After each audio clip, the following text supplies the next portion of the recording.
కోనసీమ కైలాసనాథుడు కొలువై మోక్షాన్ని ప్రసాదించే ముక్తిసీమ.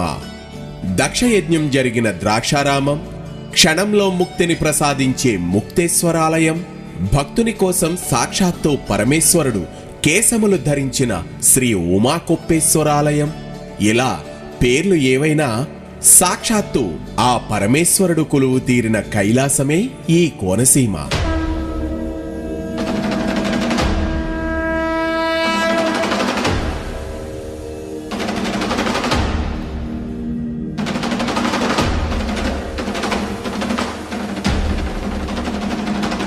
రుద్రనమకం మనకు ప్రసాదించిన ఏకాదశి రుద్రాక్ష మంత్రం విశ్వేశ్వరాయ మహాదేవాయ త్రయంబకాయ త్రిపురాంతకాయ త్రికాగ్నికాలాయ కాలాగ్నిరుద్రాయ నీలకంఠాయ మృత్యుంజయాయ సర్వేశ్వరాయ సదాశివాయ శ్రీమన్ మహాదేవాయ నమః అనగా ఈ కోనసీమలో శివుడు విశ్వేశ్వరుడిగా, మహాదేవుడిగా, త్రయంబకుడిగా, త్రిపురాంతకుడిగా, త్రికాగ్ని కాలుడుగా, కాలాగ్ని రుద్రుడుగా, నీలకంఠుడుగా, మృత్యుంజయుడుగా, సర్వేశ్వరుడుగా, సదాశివుడిగా, శ్రీమన్ మహాదేవుడిగా మనకు ఈ 11 అవతారాలతో ఏకాదశ రుద్రులుగా దర్శనమిస్తాడు.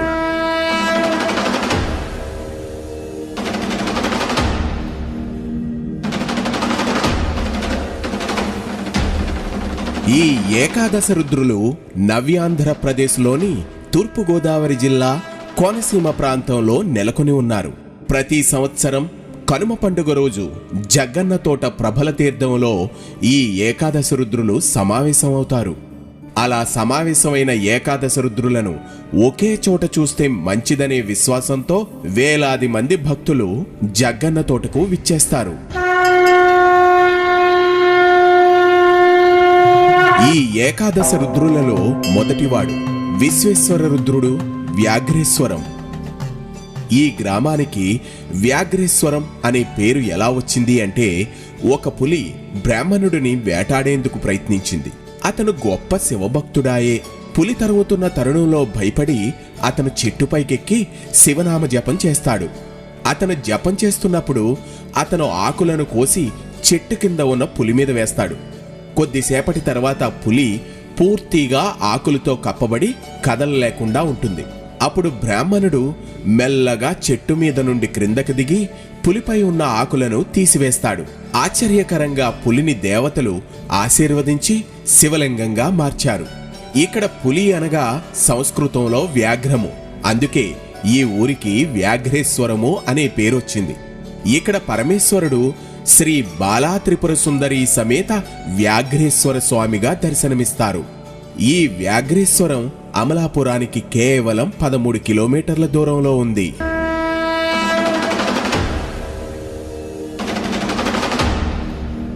ఇక ఈ ఏకాదశ రుద్రులలో రెండవ లింగము మహాదేవ రుద్రుడు కె పెదపూడి గ్రామం. ఇక్కడ స్వామివారు శ్రీ పార్వతీ సమేత మేనకేశ్వర స్వామిగా దర్శనమిస్తారు. ఇక్కడ స్వామివారి స్థల పురాణం ప్రకారం పూర్వకాలంలో విశ్వామిత్రుని తపోభంగం చేసిన తరువాత మేనక స్వర్గానికి వెళ్లడానికి ప్రయత్నించగా ఆమె వెళ్లలేకపోతుంది. అప్పుడు శివునిని ప్రార్థించగా ఆయన ఒక శివలింగాన్ని మేనకకిచ్చి ఆ ప్రదేశంలో ప్రతిష్ఠింపమని చెబుతాడు.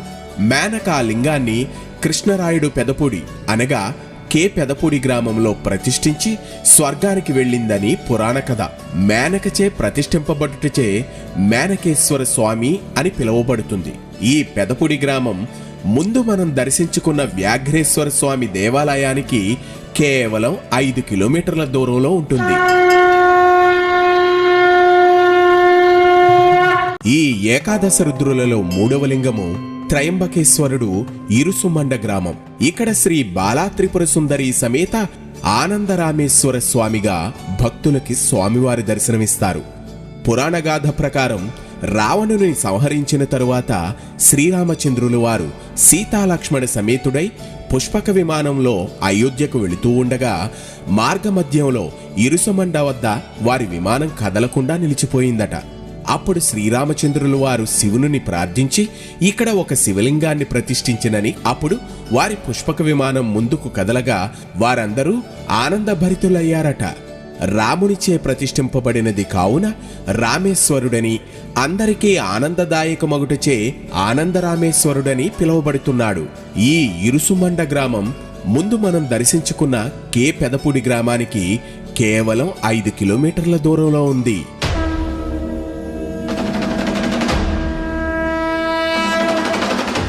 ఈ ఏకాదశి రుద్రులలో 4వ లింగము త్రిపురాంతక రుద్రుడు, ఒక్కలంక గ్రామం. శ్రీ అన్నపూర్ణ సమేత విశ్వేశ్వర స్వామిగా స్వామివారి దర్శనమిస్తారు. పురాణగాథ ప్రకారం తారకాసురుని పుత్రులు ముగ్గురు 3 పురములుగా మారి త్రిపురాసురులుగా పేరొందినారు. దేవతలందరూ త్రిపురాసురులను సంహరింపమని శివుని ప్రార్థించగా వారిని శివుడు సంహరించి ఒక్కలంక గ్రామంలో శివలింగ రూపంలో ఆవిర్భవించినని పురాణగాథ. అప్పుడు ఆ గ్రామపు బ్రాహ్మణోత్తములచే శివలింగమును ప్రతిష్ఠింపబడి విశ్వేశ్వరునిగా పిలువబడుతున్నాడు. ఈ ఒక్కలంక గ్రామం ముందు మనం దర్శించుకున్న ఇరుసుమండ గ్రామానికి కేవలం 4 కిలోమీటర్ల దూరంలో ఉంటుంది. ఈ ఏకాదశ రుద్రులలో 5వ లింగము త్రికాగ్ని కాలరుద్రుడు, నేదునూరు గ్రామం. ఇక్కడ సర్వమంగళ పార్వతీ సమేత శ్రీ చెన్న మల్లేశ్వర స్వామిగా స్వామివారు భక్తులకి దర్శనమిస్తారు. ఇక్కడ స్థల పురాణం ప్రకారం 3 అగ్నుల యందు హోమం చేసిన ద్రవ్యాలను స్వీకరించి పరమేశ్వరుడు లింగరూపాన్ని పొందుట చేత త్రికాగ్ని కాలునిగా పిలువబడి అగస్త్య మహర్షిచే ఈ నేదునూరు గ్రామంలో ప్రతిష్ఠింపబడి శ్రీ ఉమాచెన్న మల్లేశ్వర స్వామిగా కొలవబడుచున్నాడు అని ప్రతీతి. ఈ నేదునూరు గ్రామం ముందు మనం దర్శించుకున్న ఒక్కలంక గ్రామానికి కేవలం 6 కిలోమీటర్ల దూరంలో ఉంది.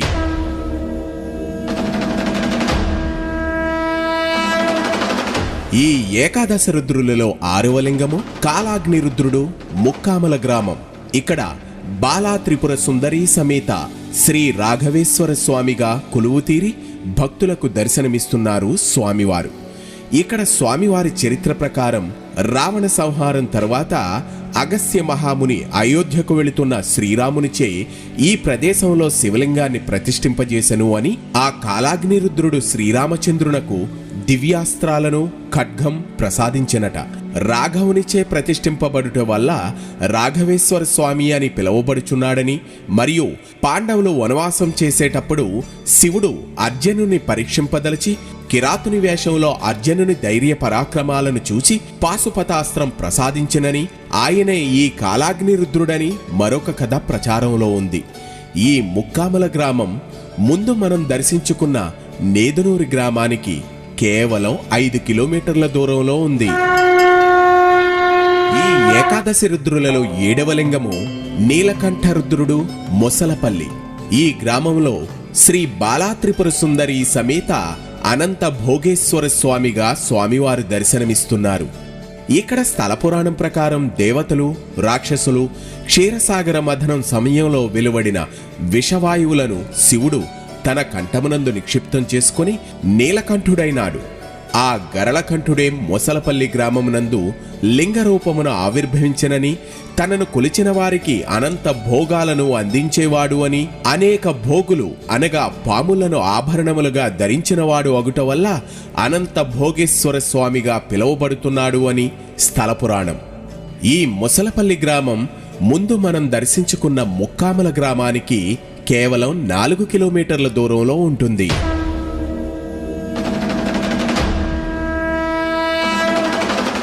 ఈ ఏకాదశ రుద్రులలో 8వ లింగము మృత్యుంజయ రుద్రుడు, పాలగుమ్మి గ్రామం. ఇక్కడ స్వామివారు శ్యామలాంబ సమేత శ్రీ చెన్న మల్లేశ్వర స్వామిగా దర్శనమిస్తారు. పురాణ కథ ఆధారంగా ఇక్కడ శివుడు అర్ధాయుష్కుడైన మార్కండేయుని మృత్యుముఖము నుండి రక్షించి యమునుని జయించి మృత్యుంజయుడయ్యను. ఈ మృత్యుంజయ రుద్రుడు పాలగుమ్మి గ్రామంలో లింగరూపంలో ఆవిర్భవించి చెన్న మల్లేశ్వర స్వామిగా పిలువబడుచుండెనని ప్రతీతి. ఈ పాలగుమ్మి దేవస్థానం ముందు మనం వెళ్లిన మొసలపల్లి గ్రామానికి కేవలం 4 కిలోమీటర్ల దూరంలో ఉంది. ఇక ఈ ఏకాదశ రుద్రులలో 9వ లింగము సర్వేశ్వర రుద్రుడు, గంగలకుర్రు అగ్రహారం గ్రామం. ఇక్కడ స్వామివారు ఉమాపార్వతీ సమేత శ్రీ వీరేశ్వర స్వామివారిగా భక్తులకి దర్శనమిస్తారు. దక్షిణ యజ్ఞంలో సతీదేవి తండ్రి చేసిన అవమానాన్ని భరించలేక తన కాలితో నేలపై వ్రాయటం వల్ల ఏర్పడిన అగ్నిజ్వాలల్లో కాలి బూడిదైనప్పుడు శివుడు ఆగ్రహించి ఉగ్రరూపుడై నృత్యము చేసి తన జటాజూటములలో ఒక జటను తీసి నేలపై కొట్టుట వల్ల శివాంశ సంభూతుడైన వీరభద్రుడు జన్మించి దక్షయజ్ఞాన్ని ధ్వంసం చేశాడు. ఉగ్రరూపుడైన శివుడు వీరేశ్వర స్వామిగా లింగరూపమున గంగలకుర్రు అగ్రహారంలో వేద పండితులైన బ్రాహ్మణోత్తములచే ప్రతిష్ఠింపబడెను అని స్థలపురాణ సారాంశం. ఈ గంగలకుర్రు అగ్రహారం ముందు మనం దర్శించుకున్న పాలగుమ్మి గ్రామానికి కేవలం 2 కిలోమీటర్ల దూరంలో ఉంది.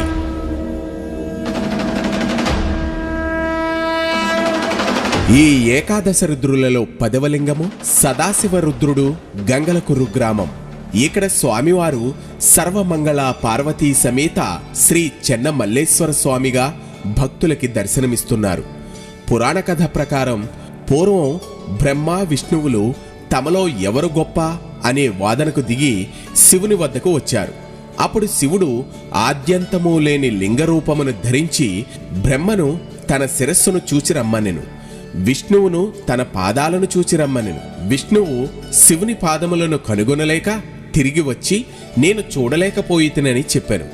కాని బ్రహ్మదేవుడు మాత్రం శివుని శిరస్సు చూడకపోయినను ఒక ఆవును మొగలి పువ్వును సాక్ష్యము తెచ్చుకొని తాను శివుని శిరస్సు భాగము చూచితనని అబద్ధము చెప్పాను. శివునికి ఆగ్రహం వచ్చి బ్రహ్మకు పూజా పునస్కారములు లేకుండా ఉండాలి అని శపించి విష్ణువే అగ్రగణ్యుడని చెప్పాను. ఆ లింగధారి అయిన సదాశివుడు గంగలకుర్రు గ్రామంలో వేద పండితులైన బ్రాహ్మణోత్తములచే ప్రతిష్ఠింపబడిను అని పురాణ సారాంశం. ఈ గంగలకుర్రు గ్రామం ముందు మనం దర్శించుకున్న గంగలకుర్రు అగ్రహారానికి కేవలం 4 కిలోమీటర్ల దూరంలో ఉంది. ఇక ఈ ఏకాదశ రుద్రులలో చివరిది 11వ లింగము శ్రీమన్ మహాదేవ రుద్రుడు, పుల్లేటుకుర్రు గ్రామం. ఇక్కడ స్వామివారు శ్రీ బాలా త్రిపుర సుందరి సమేత అభినవ వ్యాఘ్రేశ్వరుడుగా భక్తులకి దర్శనమిస్తున్నారు. ఇక్కడ స్థల పురాణం ప్రకారం పూర్వకాలంలో విష్ణుమూర్తి శివునిని సహస్ర కమలాలతో సహస్ర నామాలతో పూజించెను. దానికి సంతసించిన మహాదేవుడు విష్ణువుకు సుదర్శన చక్రమును బహుకరించెనట. ఆ మహాదేవుడు పుల్లేటుకుర్రు గ్రామంలో లింగరూపమున ఆవిర్భవించెను. పుల్లేటుకుర్రు గ్రామానికి పుండరీకపురము అని పూర్వకాలంలో ఒక పేరు ఉండేదట. పుండరీకము అనగా వ్యాఘ్రము అంటే పులి అనే అర్థము.